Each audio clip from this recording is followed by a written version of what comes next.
Om.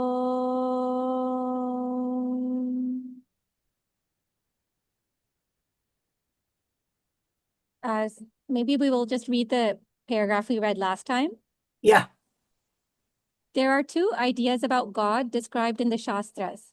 The idea that he is cognizable as having attributes, and the idea that he is free from all attributes, and so cannot be described as thus and thus. That is to say, the saguna, worship of God with attributes aspect, and the nirguna, devoid of qualities formless aspect. The saguna God is cognized as present everywhere, as the creator, sustainer, and destroyer of everything and being, as the father and mother of the universe. Therefore, he is beyond and above all beings and things, and eternally distinct and different from man. It is said by upholders of the saguna aspect that the very cognition of this attributeful principle brings about liberation or mukti. Liberation is attained when man establishes himself in this knowledge and lives in and through it. Oh, now you have started the second. Yes, I think we also read this. Yes, I think we read this paragraph as well. So I will just. Let's go through. Let's go through. The second way is the contemplation on the attributeless or nirguna principle. The truth that the ascription of attributes to the divine principle is undesirable and inappropriate is realized during this contemplation, and the attributes are shed from the concept of God. Then the one universal attributeless person will alone remain in the consciousness. It can be referred to as the knower, the jnata. For jnana or wisdom is relevant only in the context of the human mind and human consciousness. It cannot be designated as the inquirer, for inquiry is a mark of the weak. It cannot be related to the intelligence, for intelligence discriminates, and the attempt to divide and dissect it is again a sign of unsteadiness. It cannot be designated as the creator, for creation is the activity of the bound, the limited. It or he has no bonds or limits. Activity implies a wish, a want, a desire. It does not originate from any other cause. All work has, as its base, some inner pain which is sought to be alleviated. So I think this much was discussed last week. Yeah, but if there is anything to be discussed, let us do that. Yes. When this line, the truth that the aspiration of what is it? Ascription. What is it? I cannot. The truth, that the ascription of attributes To the divine principle is undesirable and inappropriate. Why does Swami say this? That to ascribe attributes to divine principle is undesirable and inappropriate. Sairam, sister, did you translate this into through Telugu? I Did think we? I read it. Brother Telugu. Dasan, I read it. Okay, Telugu. The second way here, the contemplation. One minute, let me refer to it. Sanjay is there. Sanjay, can you remember that she rendered the Telugu version of this? What Swami is saying. Let me read Sanjay. Sanjay? Yes, Auntie, please go ahead. Yeah. Rendavadi Nirguna Daivopasanam. Swami is saying about the contemplation and the Nirguna Bhava. Andu means in that, ఈ విశేషములన్నీ అనావశ్యకములుగా అనంతగతములుగా భావింపబడి పరిధ్యంసింపబడును. అప్పుడు నిర్గుణుడు సర్వగతుడు అగు ఒక పురుషు మాత్రమే మిగిలి ఉండను. So that is the is inappropriate, undesirable, అనావశ్యకములుగా Anantagatamuluga is translated in this way.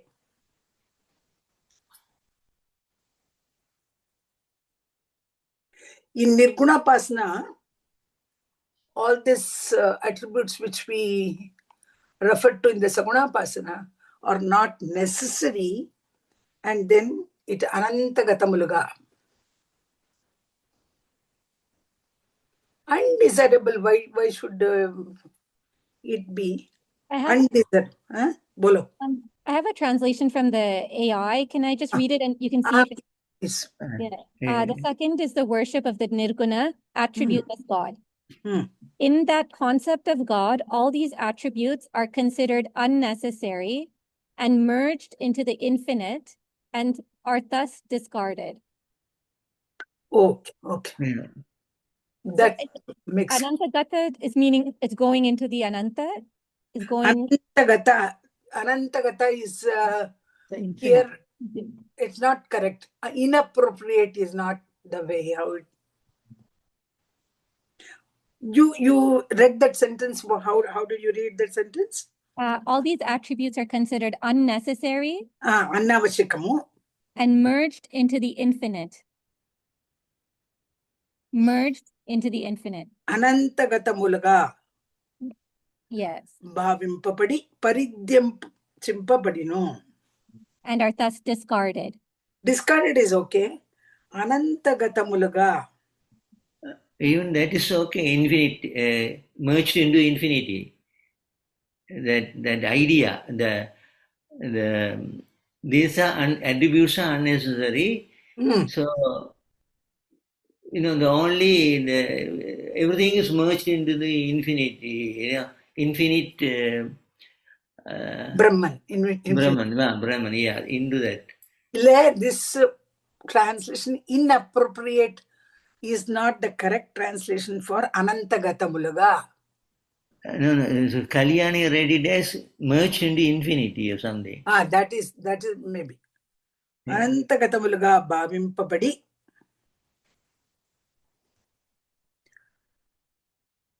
What do you say, Sanjay? No, I think the translation that Kalyani read seems appropriate, I would say. Yeah, I think so. It's more correct, yeah. Ananta means there is no end. Endless. That is infinite. Yeah. Appudu Nirgunudu Sarvagatudu. Everywhere he goes. Agu oka purushudu matrame migili undanu. Then only one thing, that is universal attributeless person will shine, will alone remain in the consciousness. Sarvagatudu he has not translated. Remain in the consciousness, is that there in the Telugu? Kaligi undunu. Oka purushudu matrame kaligi migili undanu. Yeah, that doesn't translate to remain in the consciousness, isn't it? No, only one Purusha remains. Correct. That's all it should be. That's all it should end at. Yeah. Atani Gnata ani Cheppavachunu. Who is the Gnata here? The one who is inquiring into this? No, that state. That state is okay. That state is Jnada state. Okay. Yeah. That means the one who is contemplating on the Nirguna Brahman, he reaches that state and he knows that all these attributes are not necessary, they are unnecessary, and what remains is only one Purusha, one Brahman remains. Yeah. Then that person is called Gnata, knows. Gnata means one who knows. Yeah. He looks like.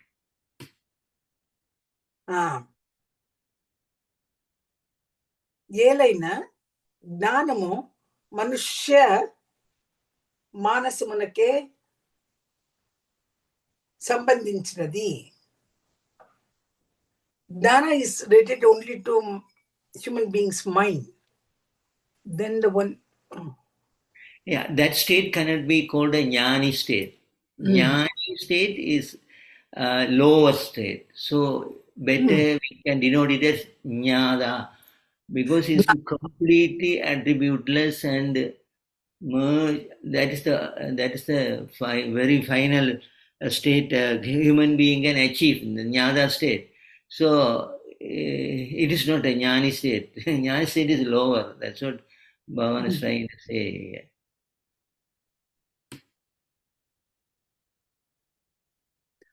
So jnana and wisdom are relevant only to the human mind and human consciousness. It cannot be designated as the inquirer. For inquiry is the mark of a weak. And it cannot be treated as intelligence because intelligence discriminates and attempts to divide and dissect.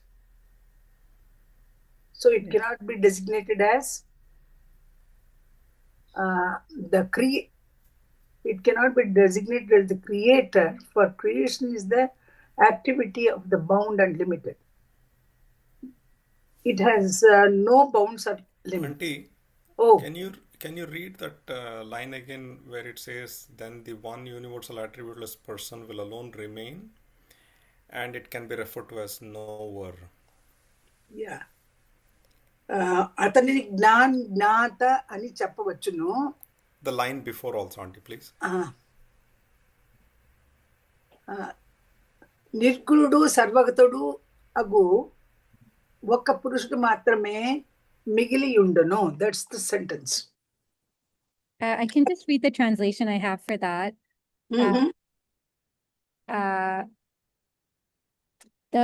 Then only the one Purusha who is attributeless and omnipresent remains.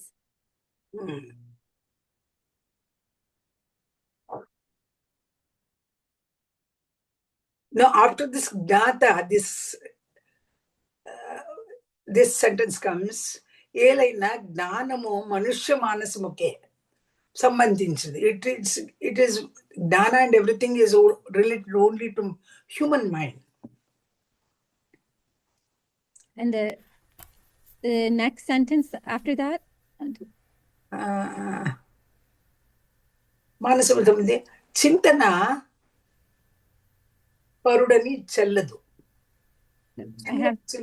It cannot be said that he inquiry. Yeah. Chintana. The translation I have, it says it is inappropriate to call him a thinker. Would you say that's correct? Yeah, that also makes sense. Yeah, thinker or inquirer. Yeah. Okay, you can do that. I have a question here before, in the earlier sentence itself, when Swami says here, so the first sentence starts with second is a contemplation of the Nirguna principle. That Swami is saying it's a second way.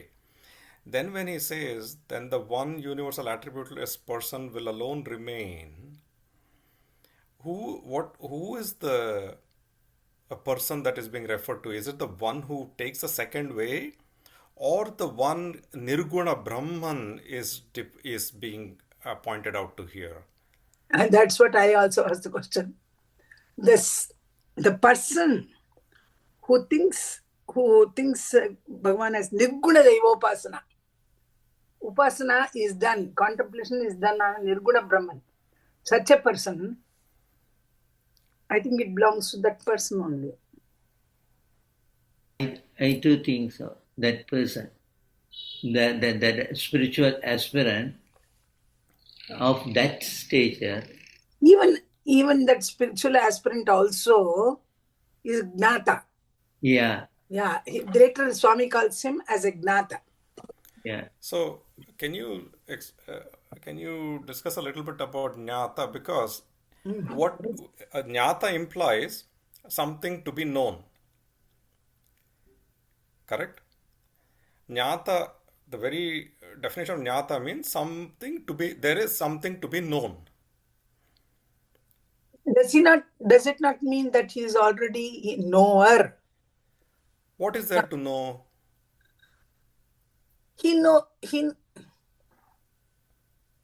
See, if nirguna, if the person becomes the one universal attributeless person alone remains, who himself is the nirguna Brahman principle, what is it that is to be known and why is that person referred to as a jnata? Is what I'm trying to understand. One request to Sanjay. Can you come closer to your mic and speak loudly? Oh, sorry, Auntie. I cannot hear better. Is it better now? Little better. Okay, sorry. No, what I was asking is, when Swami says, the first sentence is the second way, which is the contemplation on the nirguna principle. And here Swami says there is no need to, it is pointless to assign attributes, and they all merge into the infinite. There is no it's not right to assign attributes. And once they all merge into the infinite, then the one universal attributeless person alone remains. So here, this we established as the person who is going the second path. So this universal attributeless person is now nothing but Brahman. Correct? So now, what is a jnata referring to? Why is this person called a jnata? Because jnata implies there is something other than that person to be known. I think that's the stage what Brother Sridas was saying, that he has not reached that complete merger state. I don't know. I think so, like that. Because the only way is to because we need a word for that, that for that state of a person. So jnani, the word jnani is not correct. That's what Bhagawan is trying to say.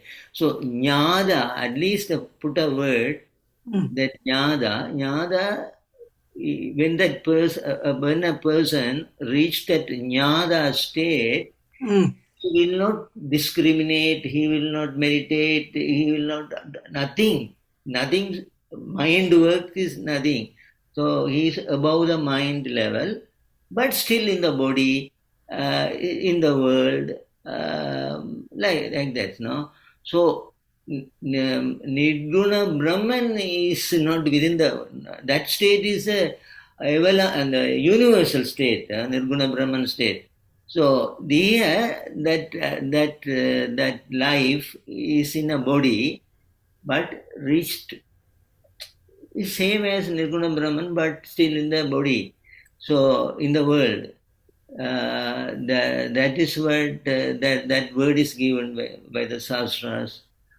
Maybe by the Sastras, Bhagavan is using that word jnada, but naturally, as Brother Sanjay anticipates, the word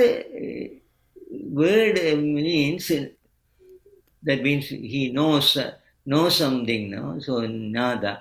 So here we have to take it as a state where he does not think, he does not meditate.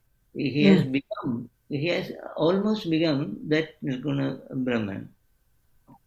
That means still something is left. Yeah, not body is still there. Body instruments body, are there.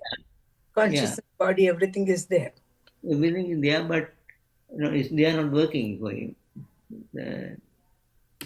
I'm here with Jyoti Auntie as well. We were just discussing, and we were wondering maybe jnata can mean also in the context of being conscious or being aware of itself. Yeah, that's the one. Yeah, being aware, maybe.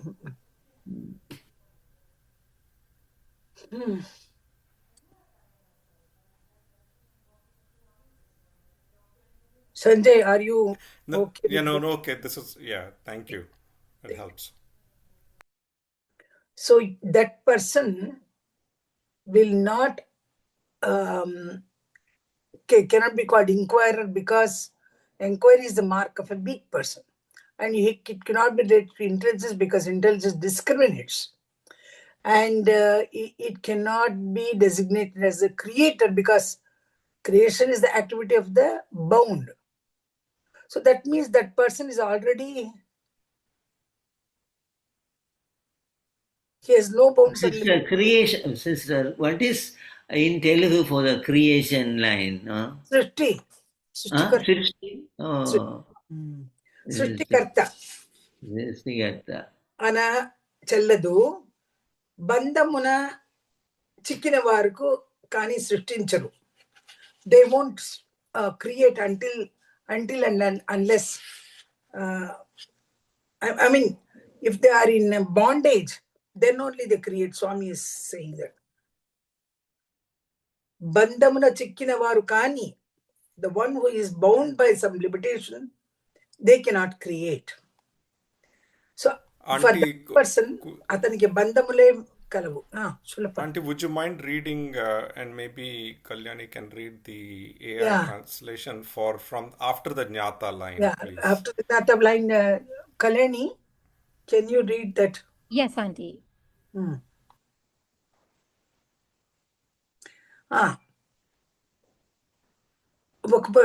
చెప్పవచ్చును. ఏలైనా జ్ఞానము మనుష్య మానసములకే సంబంధించినది. Because knowledge is related only to the human mind. చింతన పరుడుని చెల్లదు. It is inappropriate to call him a thinker. చింతన అశక్తుల వ్యాపారము. Thinking is the activity of those who are powerless, weak. తర్క బుద్ధి అనచెల్లదు. It is inappropriate to call him the logical intellect. తర్కము అశక్తి సూచకము. Logic is an indicator of weakness. సృష్టికర్త అనచెల్లదు. It is inappropriate to call him the creator. బంధమున చిక్కిన వారు కానీ సృష్టించరు. Only those who are caught in bondage create. అతనికి బంధములేవి కలవు. What bondages does he have? Is it okay from Sanjay still further? There's just two more sentences in We can this. finish the paragraph, yes, please. కార్యాచరణములన్నీయు కోర్కెలు ఈడేర్చుకొనుటకే అని వేరు కాదు, కానీ వేరు కాదు. All performance of actions is solely for fulfilling desires and nothing else. పని చేయు అందరును ఏవో లోపములను తీర్చుకొనుటకే కదా. All those who work do so only to fulfill some deficiencies, isn't it? Yeah. వేదములందు అతడు. That's it, Auntie. I think that's అతడు అను మాట ఏ లేదు. I think 2-3 sentences are there in Telugu. Let me read it. There is no translation here. That's on the next paragraph in this. Okay, then let us stop here. that sentence, the Telugu sentence for the creator creation. Can you read that sentence alone? Srishtikarta. Srishtikarta anu challadu because he cannot be called Srishtikarta. బంధమున చిక్కిన వారు కానీ సృష్టించరు. Those who are in bondage, only then they will create. That's what does that chat do? I think that is correct. I think what the translation was correct. Please, Kalyani, you can read it again maybe. Only those who are caught in bondage create. What does this mean? బంధమున చిక్కిన వారు కానీ సృష్టించరు. Sorry, it looks like here the creation. For example, suppose I draw a picture, for example, of drawing, for example. Then I undertake, anything productivity. If I create something, say the scientist can invent something, no? So he's inventing something, and so like that, the creation is the creation means, for example, he produce a drama, a person produces a drama. So that sort of activity. So that is also of the weak, because he has a desire behind it. If there is no desire, then he will not attempt to do any creation. But Brother, oh yeah, I have a question. So is say what the example you gave or what we look at, you know, yeah, may at best be transformation, meaning you transform one thing to yeah, another, you something like that. transform, Yeah, right? But yeah, when something Swami like is that. but Swami is using the word creation here, Hmm. meaning creating something not out of something else, but creating it. It's creation itself. It's not not taking one object and then creating something out of it. Not, creation Yeah. itself, which comes, uh, is what I'm understanding, and that's why I'm confused Eh, by this sentence. yeah, you are correct. You are correct. Even everybody will agree. But I am thinking because creator is Ishvara. Yeah. There is Ishvara, not Brahman actually. Brahman is defined as even non-creation. So Ishvara state, the Abhasa, no, the sister one day, the Abhasa state or the one, yeah. It's So not. It's not. Chidabhasa means reflected consciousness. It's not. reflect that. Yeah, yeah. Parallel. Now the question comes: why one who is in bondage has to create? Yeah. Why bondage makes a person create? In what way?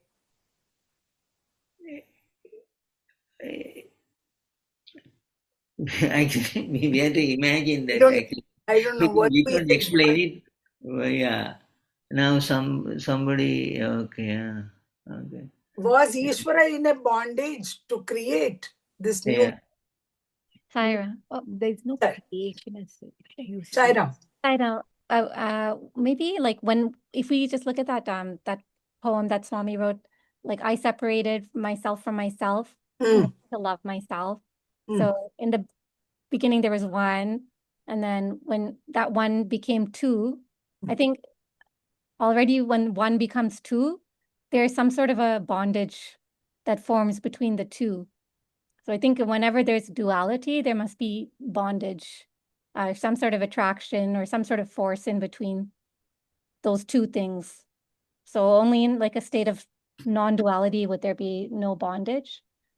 And And the creation probably is just the reflection, right? No, it's not creation. It's the Maya which we feel that it is created, but it's just the existence of the same source which is there.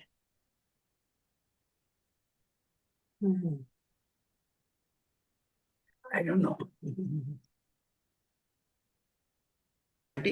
Can you, Sister Jyoti, I spoken. Can you please repeat it? No, we were just thinking that maybe the creation, the God, as Kalyani said, we from one many has come, but it's not the creation because that many is seen in the illusion of the Mayic thing, but it doesn't exist in reality. So there's nothing created. But in the worldly level, when we are bonded, the creation happens. Yeah. Even in whatever way it is said, what I feel is whether the reflection form or real creation of, we say that when people are married, they what do you call, they produce children like that. So these all belongs to bondage world, anything, no? So, but whether it's reflection or even the real creation, some people create Other than Baba, some people create the Vibhuti also, holy ice also. So something, whenever, even the Ishvara, when he is doing creative activity, Ishvara state means Sathya Sai Baba, he will say, so when he does anything, is out of love. Even that love is also mind level. That's what they are trying to say here. So that any sort of creation within mind or real object or imaginary creation or whatever it is belong to the bound world.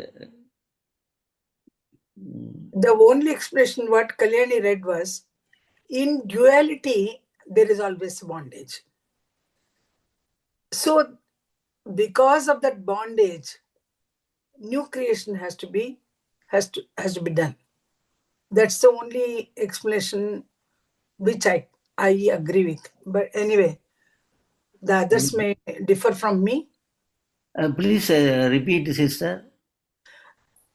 When there is duality, when there are two things, only the question of bondage comes.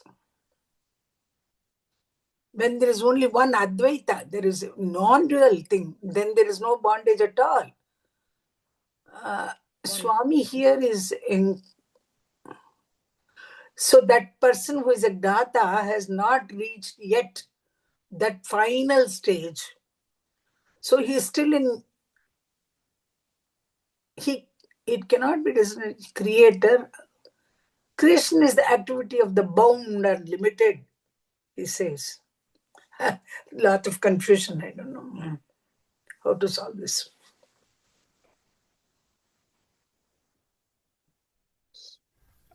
Auntie, I think the it that is being referred to right from the third or fourth sentence onwards is not referring to the person that is taking the second path. It is referring to the very principle that is contemplated upon, and then Swami goes on to describe that very principle. So essentially, if you look at the second and I think somewhere in the second or third sentences, the second way is a contemplation of the Nirguna principle. That's the first line. Yeah. The next line says, in this way, in this method, one cannot ascribe any attributes to the principle. That's okay. All the attributes merge in the infinite. So there are no distinguishing attributes of this principle is essentially what is being said there. So when this person who is on the second way contemplates in such a manner, what they eventually come to is the attributeless. They come upon this attributeless principle, Nirguna Brahman. Nirguna principle. Let's just use it as Nirguna principle. Use those words. Principle. Yeah. Then this person who is on the second way comes to the understanding that this is the knower, Jnata. So the person who comes to that level, that who understands the Nirguna principle, is Gnata, is it? No.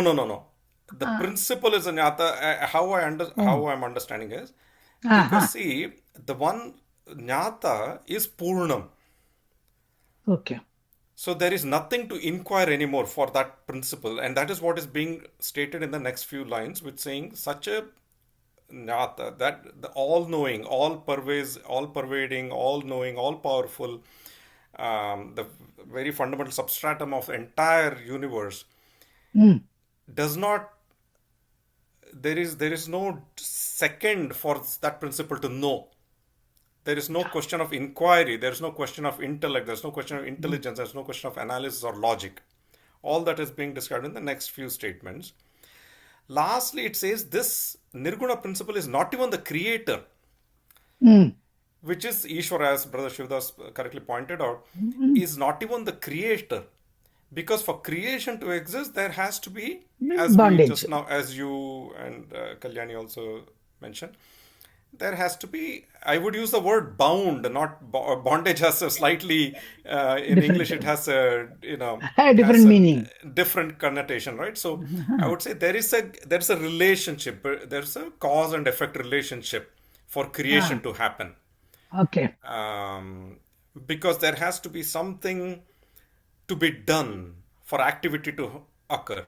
Something, there is a separation, as Kalyani mentioned, duality, and something has to happen, and then creation happens, and then the cycle continues.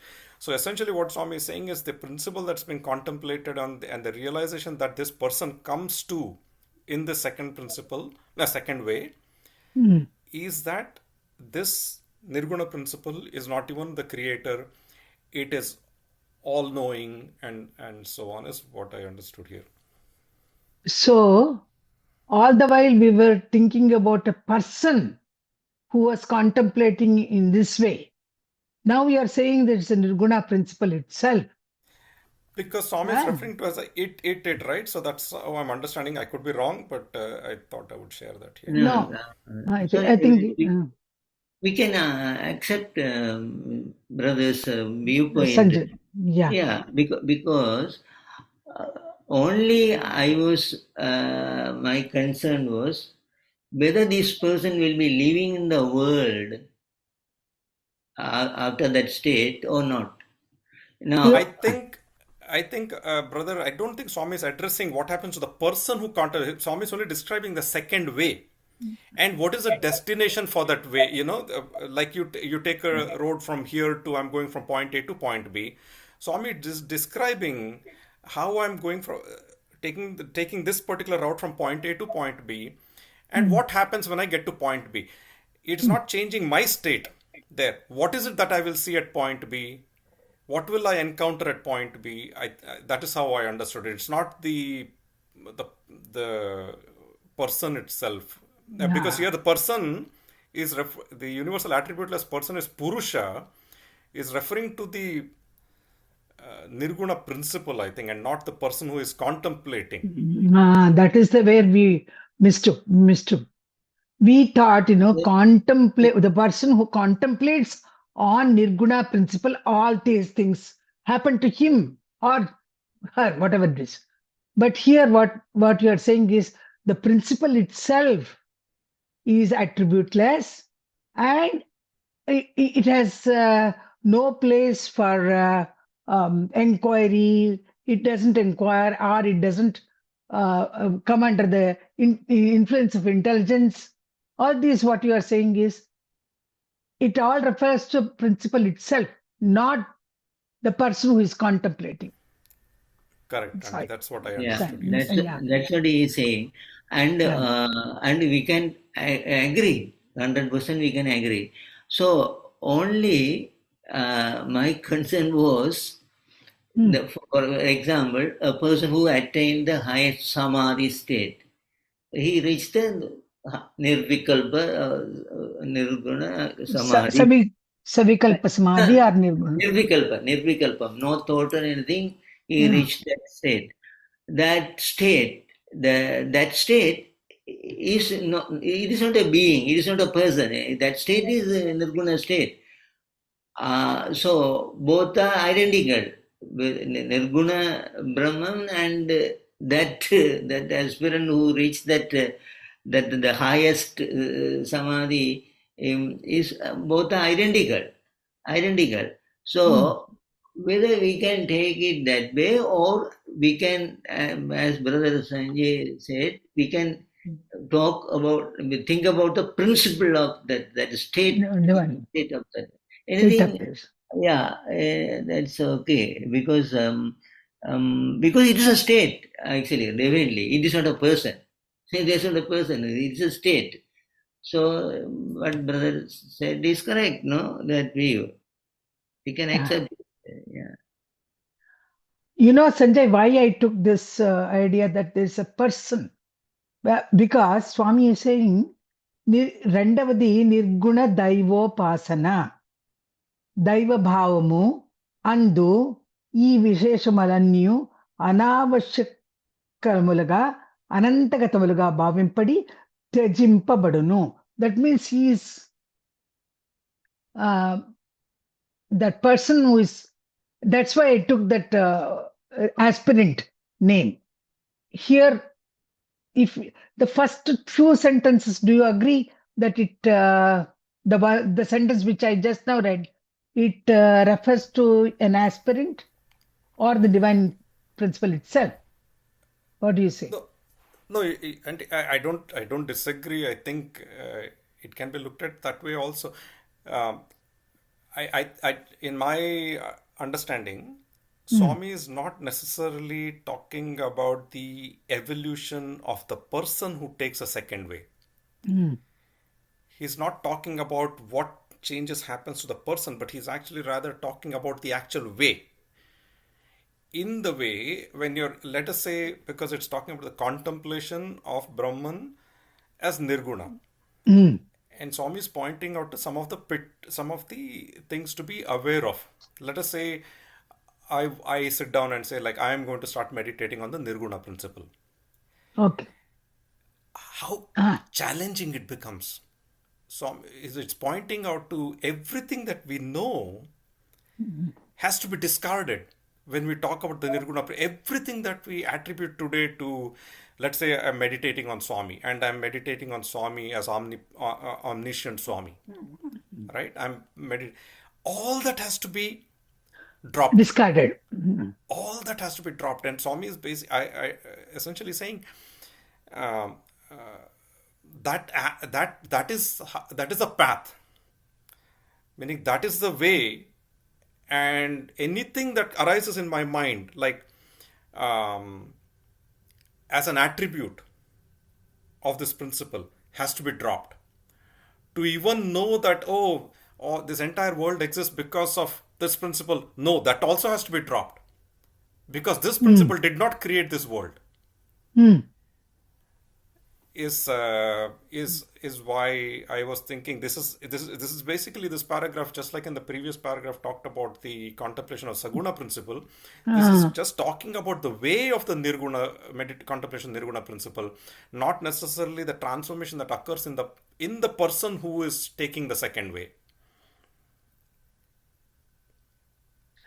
The later references that he is Gnata.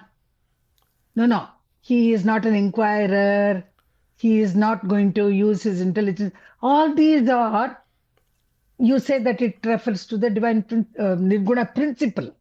So there are two things. One, a few sentences which Swami says, who is contemplating that? Nirguna Brahman cannot contemplate on his own. Some person must be contemplating on Nirguna Brahman.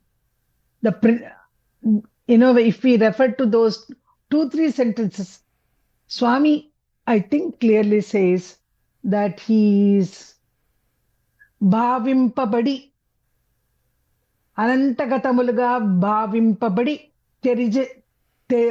parityajimpabadunu.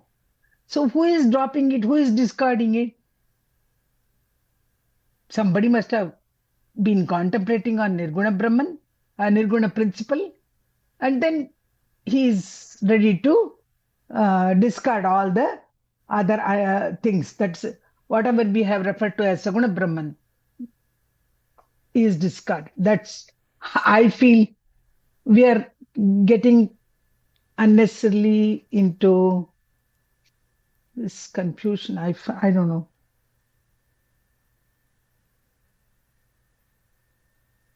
Actually, Sairam, it doesn't matter, sister, whether we as Sanjay said also, that's also we can accept it. Yeah, whatever he says is very logical. And also, as you and me are thinking, like a person who reached Samadhi state. In this Samadhi state, he will not inquire, he will not know, nothing happen. No, they say nothing. So, only what happened is, after some day he will slide down, come down to the world. That's what we are thinking. But that state, even that state in samadhi, that state is same as Nirguna Brahman. Because there's no person inside that. That's a state, no? So whatever it is, we can accept it. Yeah. See, one other thing I will add here. No, again, these are just my thoughts. I could be completely wrong. Maybe we can discuss this No, again it's next not week. wrong. It is not at all wrong. You express your opinion about this. So the other thing to be talked about to understand this part which is confusing us, it can be designated inquiry or inquiry, is when one reflects within, right? When one is trying to make the transition from reflected consciousness to the sakshi, witness consciousness, right? That transition also can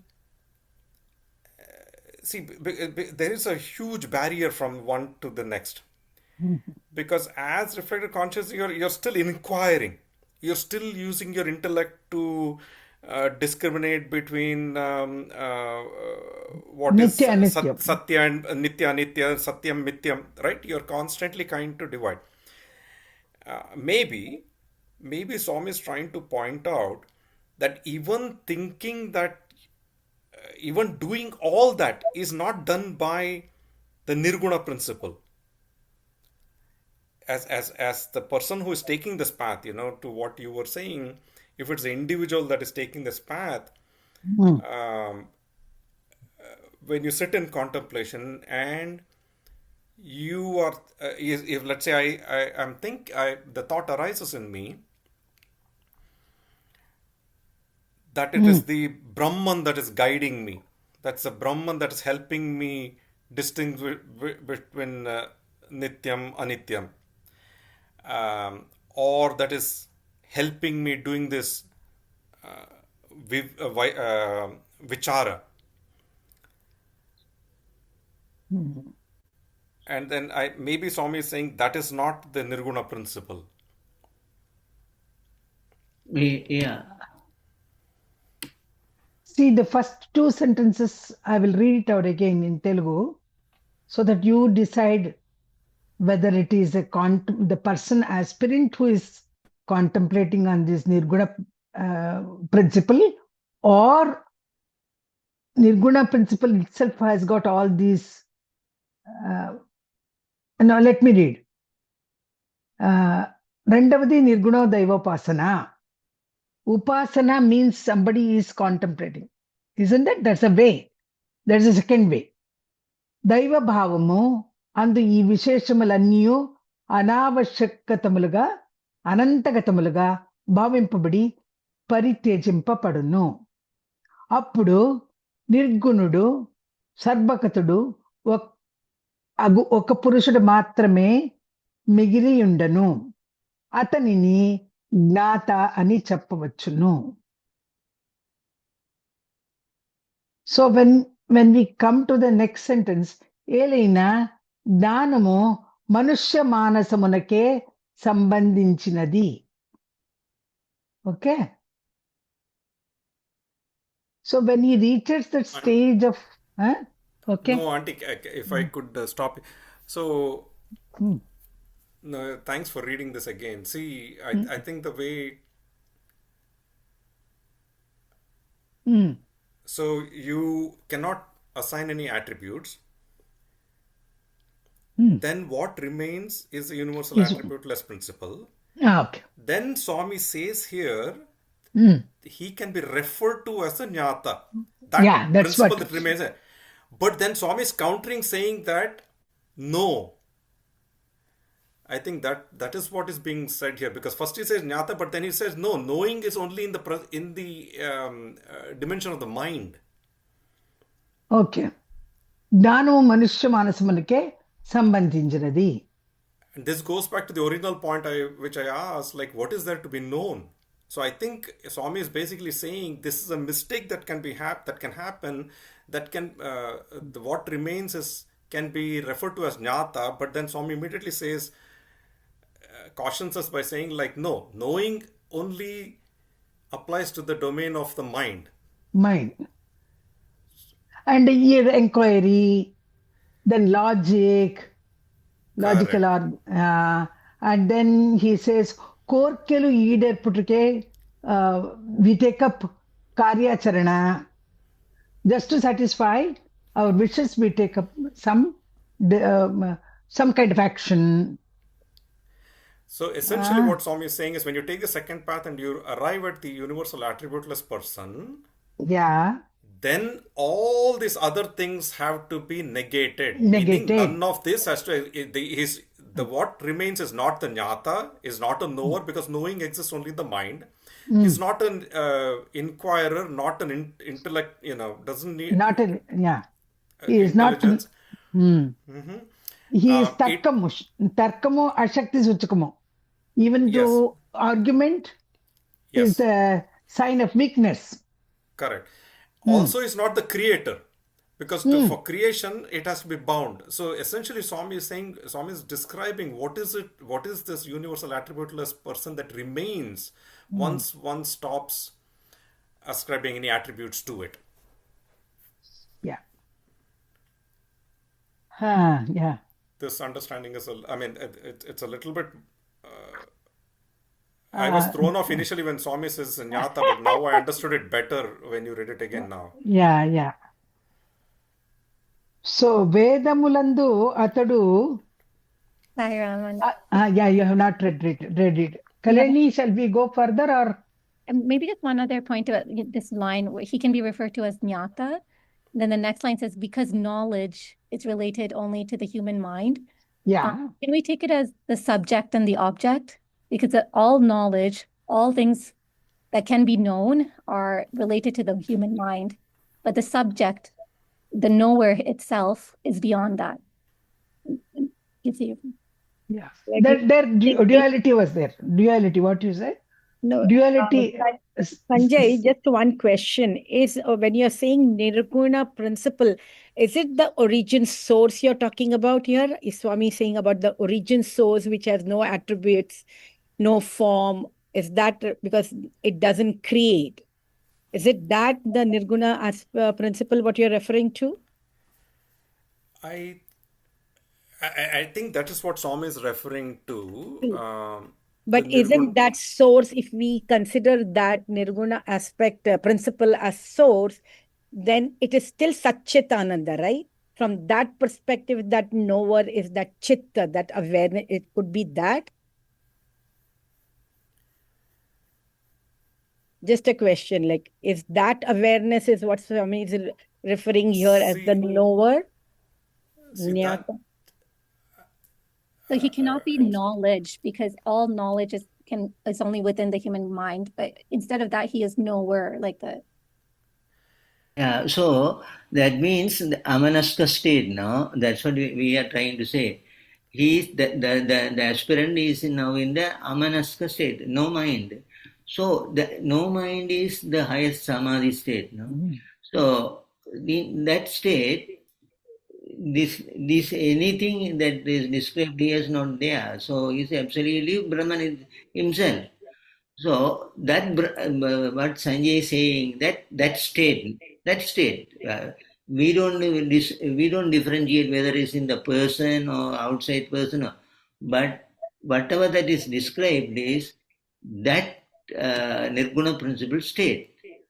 So that's there's no much thing to argue and dispute, because whether it is a samadhi state or outside state, anything, but that he's reached the maximum, that aspirant reached the very maximum. Yeah, no further, nothing for the person to progress. The maximum progress is that. Kalyani, sorry. Kalyani? Yes, Auntie. Subject-object situation will be there up to a stage when the knower knows everything. Where is the question of subject and object? You said something about that. Can you just explain that a little further? Yes, because I wasn't sure that when Swami's saying because knowledge is related only to the human mind, is Fine. that negating the previous sentence where he's saying that he can be referred to as the knower, the jnata? Mm. So, Kalyani, that's what I think we kind of understood from the second reading Auntie just now, read a little while ago. Swami is saying when you come to this, after the first three lines where Swami says, then the one universal attributeless Purusha alone remains. Then Swami is telling at this point, again, I might be putting words here, but if you would indulge me for a few seconds, Swami is saying, one might make the mistake of saying that what remains is the jnata, right? But then immediately Swami counters by saying that would be a mistake because knowing exists only in the realm of the mind. Mind. Okay. Now to Sister Jyoti's question about the original Nirguna principle and the Satchit Ananda. See, oftentimes we make the mistake of knowing Chit in the context of our ability to know things. See, when we say knowing, that means there was a point when it was unknown. Right? That cannot be Brahman. If there was a point at which something was unknown, that cannot be Brahman, isn't it? Knowing is not, for us, in our understanding of knowing, that happens only in the mind. There is a state at which before we know something, and then we know something, and now I know it. We learn something and know it. There is a three different defined periods of before knowing, during knowing, and after knowing. But we have to kind of withdraw or pull back from that to understand it is not knowing something, it is that by which knowing is possible. The chit is that by which knowing itself is possible. It is the knowing that exists in deep sleep. It is the awareness that exists in deep sleep. Yeah. That is the chit that is being referred to. It is not the jnata here that is referred to as the one who knows, because one who knows, I don't know if I'm clearly explaining, but I think Swami is basically telling or helping us understand this cannot be referred to as the omniscient, omnipotent, omnipresent principle either. Because to know something means there's a point at which something was unknown. Yeah. And I think that's where I see it as being distinct from every other aspect of Brahman, God, Ishvara, that we can understand. The Nirguna principle, in that sense, Swami is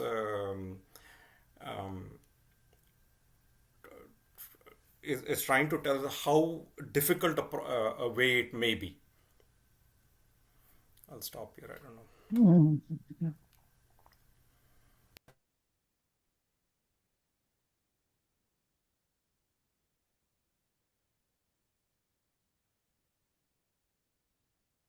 So that Telugu Swami writes, అతనిని జ్ఞాత అని చెప్పవచ్చును, ఏలైనా జ్ఞానము మనుష్య మానసమునకే సంబంధించినది. So, Sister, this line itself shows that we are no more man after that, reaching the state. It is beyond mansion. So that's what Sanjay is saying, that this is described, that state is described. Yeah. But whether in the body or not the body, we don't need to worry about that. It talks about that state, the last state, but What one brother Sanjay said that not omniscient, omnipotent, omnipresent. What does that brother talk about that? Are you saying that the Jnana state is not omniscient, omnipotent, or omnipresent? Sanjay. Sorry, I was trying to unmute myself and that edit bar was hovering around my mouse. Sorry. Um, so again, I think I am reading all the remaining sentences of brother as not referring to the one who is taking the second way, who's taking the second path. Yeah. That is one place where I am reading all of these lines. Swami is describing what Swami is basically describing when you go on this contemplation of the Nirguna principle, what one should be on the lookout for. Mm. So what is it that you are looking for? What is that you should be on the lookout for? And what are the pitfalls one should avoid in the second way? That is how I am reading this entire section. It is not about what happens to the person who is taking the second way or to the individual. Like if I am, let us say, I decide on contemplation in the second way. It is not describing my progress or my my journey. This paragraph is just describing the path itself. The path itself, what is there and what one should look out for and what one should be aware of. So we in that context, it is not about the one who knows. It's not the one who is on the second path becomes a knower. It is actually telling that this principle cannot be described as the knower either, because knowing only exists in the mind. So there is no mind. Like for example, when we say Swami knows everything, what does that mean? Right? Swami is the subject. Swami is the subject, and there is something to be known. He knows that. Is that the way how you want? No, I'm not going. I think that answer can be multiple levels, but that's what I mean, and in the sense of like when we say Brahman is a knower, what does it mean? And Swami is cautioning us or telling us what to be aware of, what to look out for in this path, and what to avoid, the pitfalls to avoid. When we say Brahman is the knower, you mean the principle itself knows everything. Do you mean to say that?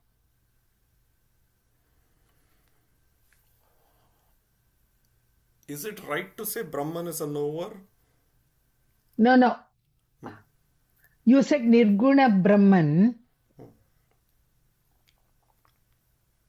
knows everything. Did you not say that? No.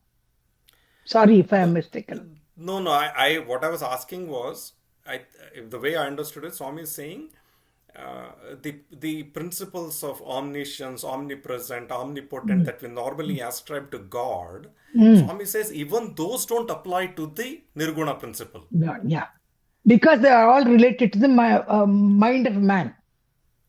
Because or in the created world. To be present everywhere exists within creation, isn't it? Yeah. Omnipresent means present everywhere within creation. Omniscience is to know everything within creation. Within creation.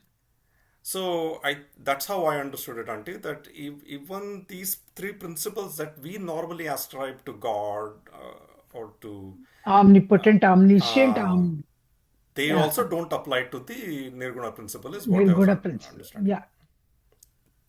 Yeah, we can agree with that. Yeah. There is one sentence here where Swami is saying he is sarvagatudu, like apudu, nirgunudu, sarvagatudu. Sarvagatudu means everywhere he goes. He goes everywhere. He is everywhere. ఒక పురుషుడు మాత్రమే మిగిలి ఉండను. అప్పుడు నిర్గుణుడు సర్వగతుడు. He pervades everywhere. He has no attributes. He pervades everywhere. Then where can he go? ఒక పురుషుడు మాత్రమే మిగిలి ఉండను. So now this sentence refers to divine, that Nirguna principle. Isn't that? Yeah. He has no attributes, Nirguna principle, and he is everywhere. He pervades the whole thing.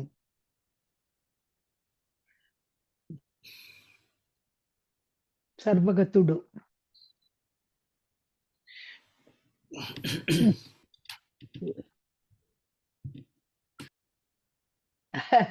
I think we should go a little further so that it's Sarvagatudu, how is Sarvagatudu being translated? Sarvagatudu is now here, Kalyani. AI, it says omnipresent. I think, Auntie, you said he goes everywhere, pervades everywhere, right? Yeah, Gata means to go. Sarvagatudu. Instead of going, that means he is pervading the whole. All pervasive.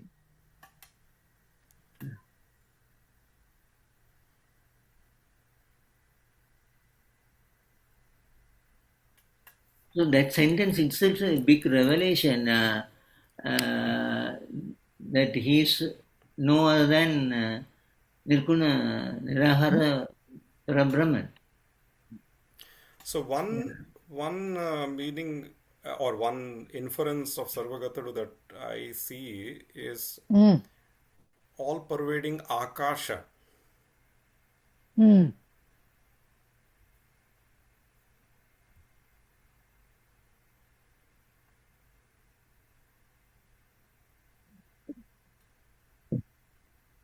Sorry.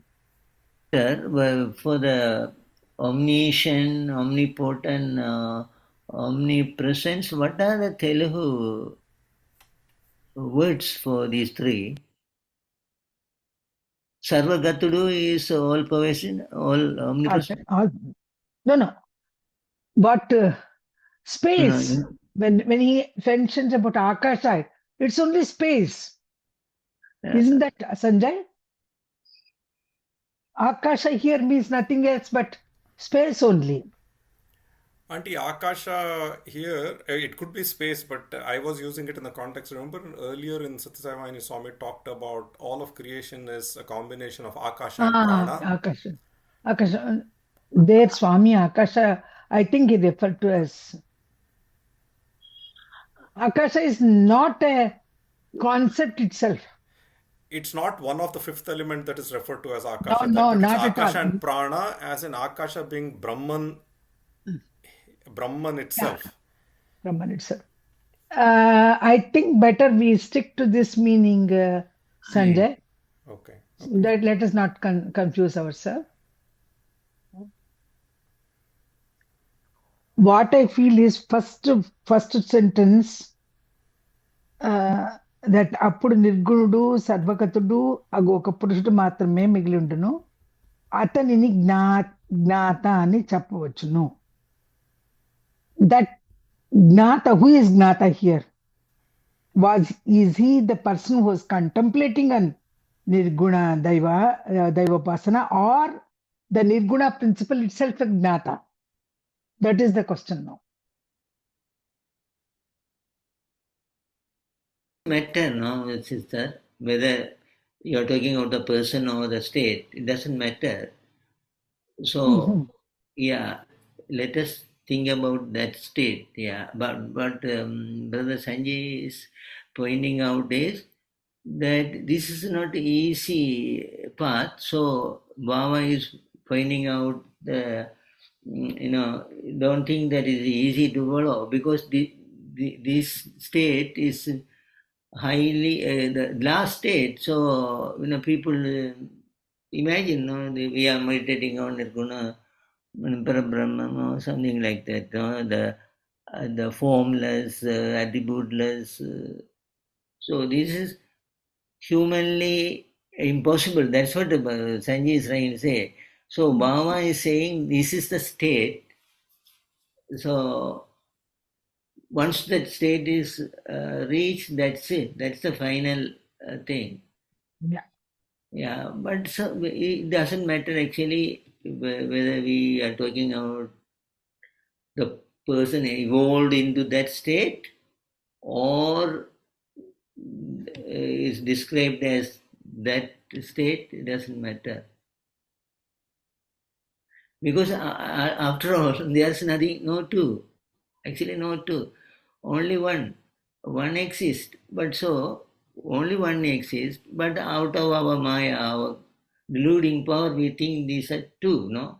Two or many. So, that's a fact. That's a Vedas again and again state that. There's no two. Only one is there.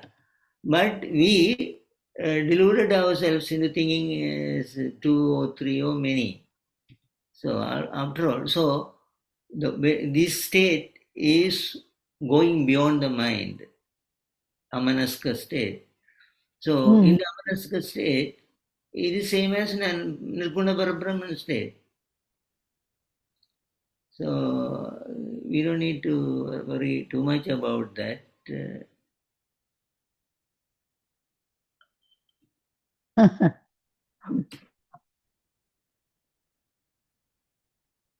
ఒక పురుషుడు మాత్రమే మిగిలి ఉండును అతనిని జ్ఞాత అని చెప్పవచ్చును. When we read that sentence, this word gnata refers to that divine, that principle, that nirguna principle. Isn't that? Lot of confusion. That's what he is saying. Sanjay is saying that. Yeah. Yeah. Okay, Kalyani, there are two more sentences in this paragraph. Can you go to those few sentences so that in the Vedas? Okay. In the Vedas, the divine is spoken of only as that. The reference is always to that. The word he is susceptible of provoking ideas of difference, and so the word that is used to indicate that it is free from all limitations and bonds imposed by the ascription of attributes. This is the essence of the philosophy of non-dualism, for attributes divide and distinguish. That's fast up there. Okay. Shall I read the Telugu? Yes. వేదములందు అతడు అను మాటయే లేదు. There is no talk of this atadu. That means he is not at all there in the Vedas. You don't find that. అది అనియే అతడు సూచింపబడినది. He is indicated only as that. అతడు అను మాట పురుషవాచకము అగుటచే లేనిపోని భేదభావములు కలిగించును. The word he being a masculine indicator creates an unnecessary sense of duality. నిర్గుణ సూచకమగు అది శబ్దము వాడబడి నిర్గుణత్వమే బోధింపబడును. By using the word that, which indicates the attributeless nature itself is taught. అదియే అద్వైతము. This itself is Advaita. That's the translation. So the divine principle is referred to as that. It's not he or she or it. It's that is the word which is referred to that divine nirguna principle.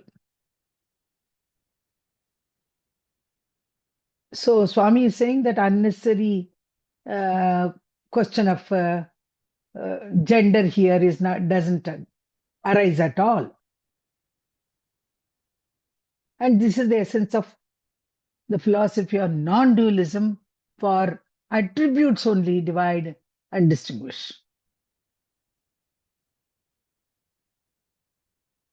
Is it anyway helping, Sanjay, for your explanation? I don't know if it'll help my explanation or help my my misunderstanding. But I think again it goes back to Swami again talking about the Nirguna principle that uh, that is being contemplated upon in this second way. This paragraph winds up that whole point Yeah. without actually talking about the person who is taking the second way is how I am understanding. It refers to the divine principle itself. Yes, correct.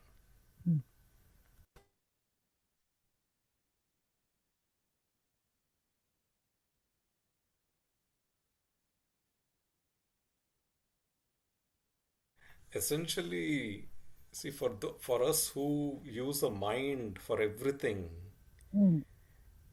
to contemplate on the Nirguna principle is incredibly challenging and hard to comprehend even.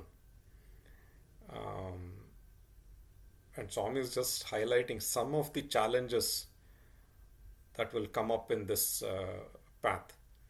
That is why,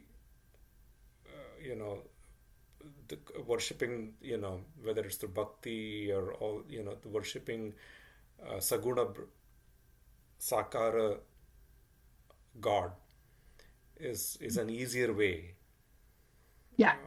to go about it, is what I understand. Yeah. And last time Arun referred to that Nirakara Sagunopasana. Nirakara Sagunopasana, he was saying. No form, but attributes. Correct. We talked about it last week. Yes, correct. Last.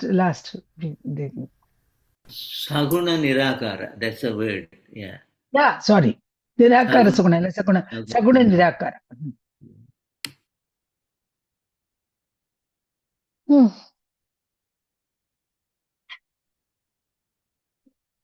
Shall we wind up or still 22 now?